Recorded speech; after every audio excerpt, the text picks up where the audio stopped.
자, 제가 지금 탕후루라는 걸 들고 있는데요. 먹어봤느냐? 그럼요. 유행인 건 다 먹어봅니다. 기본적으로는 이제 우리가 뭘 먹더라도 이게 뭔지 좀 알고 먹어야 되는데 제가 환자분들한테는 라고 얘기합니다. 드시고 싶으십니까? 지식인사이드 구독자 여러분 안녕하십니까? 치과의사 박장진입니다. 이 탕후루는 중국말이겠죠. 앞쪽에 있는 탕이라고 하는 거는 당입니다. 설탕이라는 얘기고요. 뒤에 있는 후루라고 하는 거는 이제 잘 못 먹는 조그만 과일 같은 거예요. 그래서 예전에 이게 아마 몽골에서부터 온 걸로 알고 있는데 과일 저장이 안 되니까 설탕에 잘 담가놓고 겨울 동안에 음식 보관용으로 저장용으로 사실 이 음식이 개발이 됐다고 그럽니다. 뭐라고 말씀드렸죠? 첫 번째 당분입니다. 두 번째로는요. 잘 먹기 힘든 신과일들입니다. 이걸 섞어서 만든 거예요. 근데 치아에 가장 안 좋은 건 치과의사가 뭐라고 말씀드리냐면 당분과 산성이에요 라고 말씀드립니다. 그 두 가지가 완벽하게 조합이 되어 있는 음식이 탕후루인 거죠. 드시고 싶으십니까? 일단 기본적으로 치아 건강이라고 놓고 봤을 때 한쪽은 이제 충치입니다. 그 충치의 원인은 당분이에요. 그리고 그 당분으로 만들어지는 산성입니다. 자, 산성은 대부분의 경우 당분으로부터 만들어진다고 하고 있는데 이 탕후루는 산을 아예 가지고 있습니다. 어디 가지고 있죠? 내부에 있는 과일이에요. 새콤새콤한 과일을 당분이 싸고 있습니다. 그럼 결국은 치아에 가장 안 좋은 걸 완벽하게 정제해서 이에 접촉시키는 일을 하고 있기 때문에 제일 안 좋습니다. 왜냐하면 기본적으로는 이 당분 자체 중에 이 단당류라고 하는 이런 정백당류나 이런 계통들은 녹아서 빨리 없어집니다. 끈적끈적거리는 것 같지만 실제적으로는 이거보다 훨씬 더 오래 끈적거리게 달라붙게 만드는 음식들이 있어요. 그게 젤리 같은 것들이죠. 그러니까 한편으로 보면 끈적거리는 게 나빠 보이지만 이건 순식간에 녹아서 없어지긴 하는데요. 문제는 입안의 당분이 상당히 과량, 잔존하게 된다는 겁니다. 눈에 보이지 않는 당분이요. 일단 당분과 산성의 양일 거예요. 근데 그거를 우리가 소비자들이 파악하기는 되게 어렵습니다. 그래서 보통 어떤 음식이 나빠요? 라고 물어보시면 1순위를 탄산음료와 젤리라고 얘기를 하고 있습니다. 그리고 연세 드신 분들은 그걸 대체할 만한 것들이 바로 모가청, 유자청, 이게 거의 같은 수준이라고 보고 있어요. 그 밑으로 조금 내려와 보면 빈도가 되게 많은 게 있습니다. 접촉 시간이 긴 거죠. 그게 커피류라고 볼 수 있어요. 모든 직장인이 손에 다 들고 다니면서 책상 위에 올려놓고 있는 산성, pH가 4쯤 됩니다. 사실은 음식도 중요하지만요. 나는 일주일에 한 잔씩은, 하루에 한 잔씩은 커피를 마시는 게 좋아. 드세요. 근데 커피는 왜 드세요? 건강에 도움이 되는 건 아니죠. 맛이 있어서 먹습니다. 탕후루는요, 맛이 있어서 먹어요. 이거를 아주 과격하게 표현하면 쾌락 때문에 먹는 겁니다. 그래서 인생에서 쾌락을 너무 즐기시면 나락으로 떨어집니다. 드시는 건 좋습니다. 하지만 이걸 대놓고 드시면 안 된다는 거고요. 그리고 사업을 하시는 분들 입장에서는 인기가 있으니까 막 여기저기 생긴단 말이죠. 지금은 고개만 돌리면 탕후루 가게입니다. 이게 언제 없어질지는 아무도 몰라요. 근데 그분들이 돈을 벌고 계시는 동안에 지금 여러분들은 치과의사에게 갈 준비를 하고 계시는 겁니다. 그러니까 쾌락을 적당히만 즐기시면 좋겠다는 생각이에요. 음식물 중에서 어떤 것들이 충치를 만들 건가, 그리고 사실 충치를 예방하기 위해서 내가 어떤 칫솔을 쓰고 어떤 치약을 쓸 건가, 이런 것들 고민하시기 전에 내 입안에 내가 어떤 음식을 넣고 있는가에 대해서 한 번쯤은 고민하실 필요가 있습니다. 그래서 보통 제가 병원에서 환자분들에게는 한 2주 정도는 써보세요 라고 말씀을 드려요. 아침에 내가 뭘 먹었나, 그리고 이 음식을 도대체 얼마 동안, 오랫동안 먹었나. 예를 들면 이렇습니다. 당분과 산성 두 가지를 놓고 보면 지금 현재 시중에서 구매해서 먹을 수 있는 음식류들은 대부분 다 당분이 들어가 있습니다. 전부 다 설탕이 들어가 있고요. 그중에 가장 많이 들어가 있는 건 뭘까요? 우리가 가장 쉽게 접할 수 있는 거, 음료수입니다. 그렇기 때문에 이 음료수를 얼마나 자주 빈번하게 먹느냐, 얼마나 많은 양을 먹는가, 이거에 대해서 한 번쯤은 써보실 필요가 있어요. 또 다른 거 하나는 산성입니다. 산성분을 우리가 어디서부터 먹느냐, 보통 산이라고 얘기하면 냉면에 식초 넣는 거 이런 거 생각하시는데 모든 음식에 대부분 식초를 맛을 내기 위해서 조금씩 넣습니다. 이런 것들은 먹고 사는데 어쩔 수 없는 거죠. 그런데 산을 입안에 들어붙는 일이 생기면 안 된다는 거죠. 그럼 과연 산은 도대체 어디에 얼마나 들었나, 이것도 음료수에 가장 많습니다. 그래서 음료수 뒤를 뒤집어 보시면 뭐라고 써 있어요. 한 번쯤은 읽어보시기 바랍니다. 땡땡당, 땡땡산, 이런 것들이 써 있습니다. 제일 대표적으로 잘 아시는 건 구연산, 이런 것들입니다. 이 산성분을 놓고 보면 보통 pH가 7이면 우리가 중성이라고 합니다. 6, 5, 4, 3, 2 그러면 강산이죠. 모든 게 들어가면 다 녹여버릴 정도의 강산을 보통 pH 2짜리 위산이라고 얘기를 합니다. 그 바로 위에 뭐가 있냐면 레모네이드가 있습니다. 식초보다도 더 안 좋은 거죠. 조금 더 올라가면 콜라, 사이다 같은 탄산음료 계열이 있습니다. 그리고 놀랍게도 게토레이나 파워에이 같은 스포츠 음료도 전부 다 강산성입니다. 에너지 음료라고 들고 계시는 하식스라든가 뭐 이런 음료들 있죠. 이것들도 산성입니다. 그리고 쭉 올라오다 보면 오렌지 주스, 레몬 주스, 사과 주스, 이것도 산성입니다. 그 위쪽에 탄산수가 있고요. 그리고 그 위에 커피, 맥주, 와인이 대략적으로 pH 4쯤 됩니다. pH 7이 중성이라고 말씀드렸고 pH 5가 되면 치아 표면에서부터 이가 녹아 나오기 시작합니다. 이게 충치의 초기고요. 그런데 우리가 막 마시고 있는 커피부터 시작해서 편의점에서 팔고 있는 모든 음료는 pH 4 이하입니다. 따라서 얼마나 카페에 자주 들락날락거리시느냐, 얼마나 편의점에 자주 들락날락거리시느냐. 그리고 제가 세상에서 제일 안 좋은 것 중에 하나가 텀블러라고 얘기를 드리고 있는데요. 텀블러가 항상 손에 들려 있거나 책상 위에 놓여 있습니다. 무슨 얘기죠? 산성음료를 한 모금 먹고 놔두고 하루 종일 치아를 산에 절이고 있는 상태입니다. 치아 성분이 산에 닿게 되면 이에서부터 칼슘과 인 같은 무기질이 빠져나갑니다. 이가 약해지는 겁니다. 푸석푸석해지는 거죠. 이걸 보통 우리가 다른 경우엔 뭐라고 얘기하냐면 뼈에서 칼슘이 빠지면 골다공증이라고 그럽니다. 치아는요, 칼슘이 빠지면 부서지거나 구멍이 뚫릴 수 있습니다. 이게 충치예요. 순식간에 칼슘이 빠지는 게 아니고요. 오늘 칼슘이 막 빠집니다. 그런데 빠져나간 칼슘이 침에서 돌아다니다가 이에 다시 일정 부분 붙는답니다. 그래서 우리가 너무 단단해 보이긴 하지만 어떻게 해요? 칼슘이 녹았다가 빠졌다가 녹았다가 빠졌다가를 매일 하고 있습니다. 자, 1년을 살아봤더니 빠져나간 칼슘의 양과 다시 붙은 칼슘의 양 어떻게 더 많았냐? 빠져나간 게 많았다. 그럼 이가 푸석푸석해지기 시작합니다. 1년을 또 그렇게 살았더니 이제는 칼슘이 너무 많이 빠져나간 상황이 됐어요. 그럼 그때부터 이에 구멍이 뚫리기 시작합니다. 그리고 다시 1년이 지나면 이에 큰 구멍이 보이고 그 구멍에 때가 끼면 그때 우리가 충치라고 얘기하는 겁니다. 충치는 절대로 하루아침에 생기는 병이 아닙니다. 매일매일 내가 어떤 걸 먹고 어떻게 관리했냐에 따라서 막을 수 있는 병입니다. 뭐가 중요하다고 말씀드렸죠? 산성분이요. 그런데 그 산성을 우리가 인위적으로 넣는 거 외에 당분이 들어가면 입안에 있는 세균에서 순식간에 이게 산으로 바뀐답니다. 그럼 당을 먹는 거는 2차적으로 산을 먹는 것과 같다라는 얘기예요. 다들 아시죠? 까만색 콜라에는 설탕이 엄청나게 들어있고 그 안에 산이 같이 들어있다는 거예요. 그래서 요즘 유행하는 게 뭐죠? 당을 덜 먹으면 좋겠다. 모든 음식점에 가보면 제로로 드릴까요? 이거 물어봅니다. 엄청난 마케팅이죠. 산성분은 그대로 있습니다. 무지하게 안 좋은 산성분은 그대로 놔두고 당을 빼내면서 마치 건강해진 것처럼 마케팅을 하고 있는 겁니다. 제로나 그냥 콜라나 강산인 건 똑같습니다. 그렇기 때문에 가급적이면 덜 드시는 게 좋습니다. 그 다음에 모든 음식 속에 당분이 들어있는데 초등학교 미만의 애들 그리고 초등학생들에게 가장 큰 문제는 이 당분과 산성을 비벼놓은 겁니다.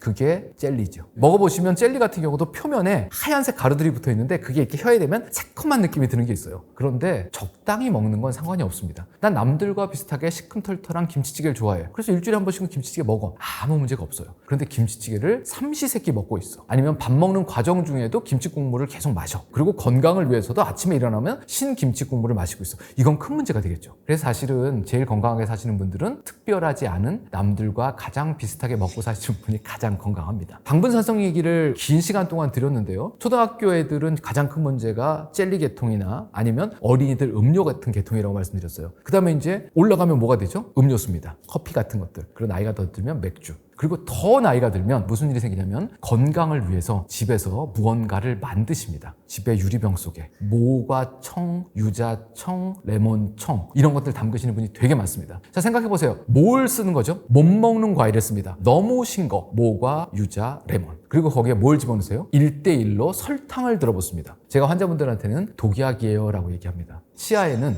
탕후루 이상으로 안 좋습니다. 그리고 그 액기스를 아침마다 건강을 위해서 한 숟갈씩 떠드신다면 치아는 심하게 녹아서 부식이 될 겁니다. 제가 오늘은 이제 탕후루 얘기하면서 당분과 산성 얘기를 하고 있는데 당분과 산성은 누구나 알 수 있습니다. 아, 이거 달아. 이거는 시어. 그렇죠? 이거 좀 조심해야겠다. 근데 오늘 저녁에요. 밥을 하나 공기에 퍼가지고 숟가락으로 푹 떠가지고요. 아무것도 드시지 말고 밥만 꼭꼭 씹어보세요. 밥이 답니다. 근데 탄수화물은 입안에 들어가면 아밀레이즈라고 얘기하는 입안에 있는 효소에 의해서 즉시 당분으로 바뀐답니다. 그 얘기는 밥을 먹는 것과 설탕을 먹는 것과는 별반 차이가 없다는 얘기예요. 제일 나쁜 건 뭐죠? 밥과 설탕을 비벼놓은 겁니다. 그게 빵입니다. 그리고 과자예요. 아침, 점심, 저녁 먹고 김치찌개 먹었으니까 칫솔질 꼼꼼하게 해야 되겠다 하지만 책상 위에 커피와 빵이 놓여 있습니다. 이것만 안 먹어도 건강할 수 있다는 얘기를 중세 시절부터 해오고 있답니다. 그런데 요즘 제일 유행하는 카페 중에 하나가 디저트 카페죠. 5만 가지 달달한 거를 올려다 놓고 그거를 골라서 종류별로 2시간 동안 앉아서 친구하고 수다를 떨면서 먹고 있어요. 쾌락은 적당히 즐기셔야 됩니다.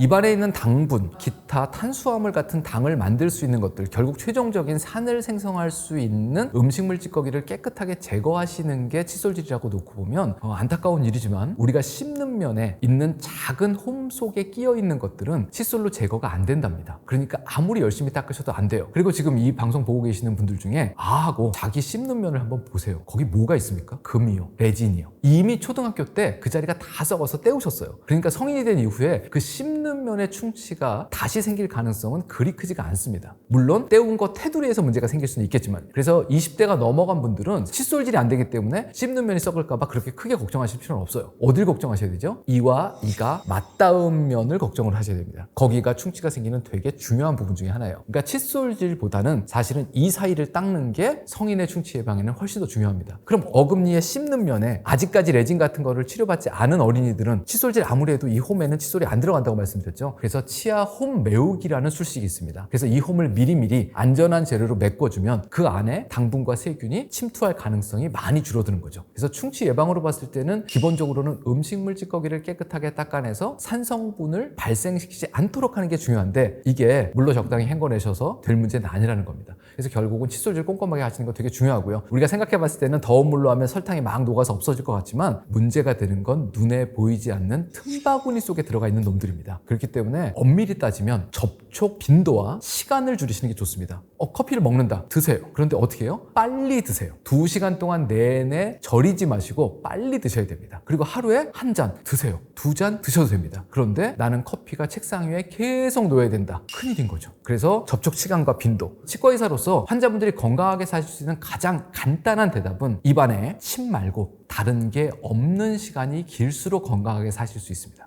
이런 게 인터넷에서 되게 좋아하는 얘기예요. 탄산음료 먹고 난 다음엔 30분 지나고 나서 이를 닦아라, 뭐 이런 얘기들인데요. 보통 우리가 예전에 실험이 있었습니다. 입안에 당분을 집어넣고 나면 어느 정도의 시간이 지나면 얘가 산성으로 바뀌어서 이가 녹느냐. 대략적으로 3분에서 5분 정도가 지나면 치아 표면에서부터 칼슘 같은 게 녹아 나오기 시작한답니다. 그러면 한 3분에서 5분 정도부터 시작해서 한 30분 정도의 시간 동안 이의 표면은 계속 녹아 나오고 있는, 어떻게 보면 푸실푸실한 상태가 됐는데, 거기다가 딱딱한 칫솔에다가 연마제가 들어있는 치약을 가지고 막 문지르면 이가 훨씬 더 심하게 깎이겠죠. 그러니까 이건 옳은 칫솔질 방법이 아니라는 겁니다. 어떻게 해요? 중성화가 돼서 이의 표면이 다시 딱딱해졌을 때 그때 음식물을 제거하는 좋습니다. 그러니까 밥을 먹자마자 빨리 칫솔질을 하든가, 3분 이내, 현실적으로 어렵습니다. 3분 이내 칫솔질하는 건. 그게 아니면 다시 침도 돌고 물도 돌아서 치아 구강 환경이 중성이 되면 그때 칫솔질을 하시는 게 좋다는 거죠. 그래서 보통 추천드리는 건 점심을 먹고 들어와서 커피도 마시고 물도 마시고, 그리고 일정 시간이 지난 후에 오후 근무 시작하시기 직전에 이를 닦는 게 현미경적으로 봤을 때는 가장 안전한 칫솔질 방법이다라고 볼 수 있어요. 그리고 식사 후에는 어떻게 됐든 음식물 찌꺼기나 이런 것들에 큰 덩어리도 있고 당분도 있을 거고 산성도 있을 거잖아요. 그래서 그런 것들 드시고 난 다음에는 마지막으로는 입가심으로 커피를 드시지 말고 맹물로 헹궈서 삼키시는 게 훨씬 더 좋은 방법입니다. 치아 건강의 관점에서 봤을 때는요.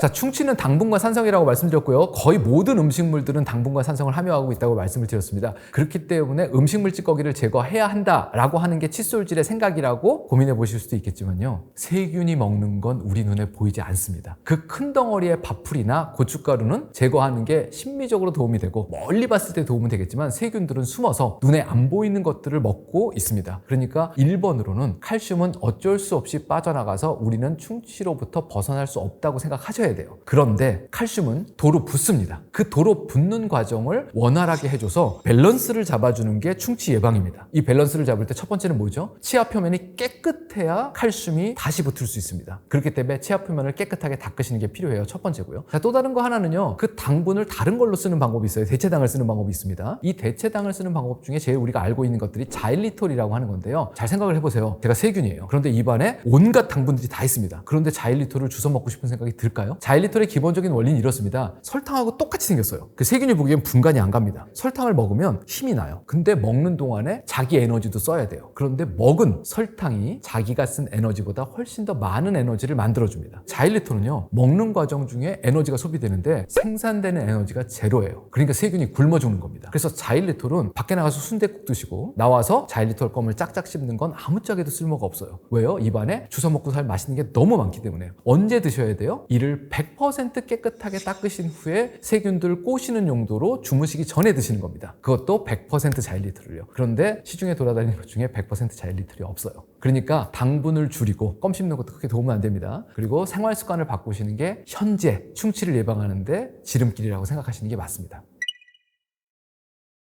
보통 이제 제가 오늘 탕후루 얘기를 드렸지만, 탕후루가 뭔지 아세요? 그러면 사실은 탕후루의 정의에 대해서 아시는 분이 별로 없단 말이죠. 스케일링도 그렇습니다. 저희 치과에서 환자분들이 문을 스케일링 해요? 라고 물어보면 제가 되물어봅니다. 스케일링이 뭔지 아세요? 스케일링은 치아 표면에 붙어있는 딱딱한 딱딱하게 굳어버린 이물질을 제거하는 겁니다. 돌덩어리 같은 걸 띄어내는 거예요. 그런데 놀랍게도 우리가 밥을 먹었는데 눈에 보이는 지저분한 게 이에 없어요. 그런데 현미경으로 보면 얇은 세균막이 붙어 있답니다. 거기서 열심히들 세균들이 살고 있는 거죠. 그런데 이 눈에 보이지도 않는 현미경적인 세균막에 한 달 동안 칫솔이 한 번도 안 닿으면 이게 굳는답니다. 두께가 얼마나 돼요? 현미경적 두께입니다. 이게 굳고 굳어서 우리 눈에 보이는 치석이 되는 거예요. 놀랍게도 치석이 생긴 자리는 짧게는 서너 달, 길게는 6개월 동안 칫솔이 한 번도 안 닿은 자리입니다. 우리는 매일 칫솔질을 하고 있는데요. 그래서 칫솔질 방법이 중요하다고 제가 여러 번 말씀을 드리고 있는 거거든요. 자, 이렇게 굳어버린 치석은 표면이 거칠거칠합니다. 그럼 음식물 찌꺼기와 세균이 훨씬 더 빠르게 달라붙고 잘 안 떨어집니다. 그러니까 치과에서 스케일링을 받아서 이 이물질을 깨끗하게 닦아내고 나면 면이 매끈매끈해집니다. 그러면 칫솔질의 효율성이 올라가고 건강해질 가능성이 훨씬 더 커지는 거죠. 그러니까 스케일링은 필수적으로 받으셔야 되는데 중요한 점은 뭐가 있냐면 내가 잘 닦아서 치석이 생기지 않도록 해서 치과에 갔는데 스케일링 안 하셔도 될 것 같아요. 이 얘기를 들으셨을 때 비로소 건강해지신 겁니다.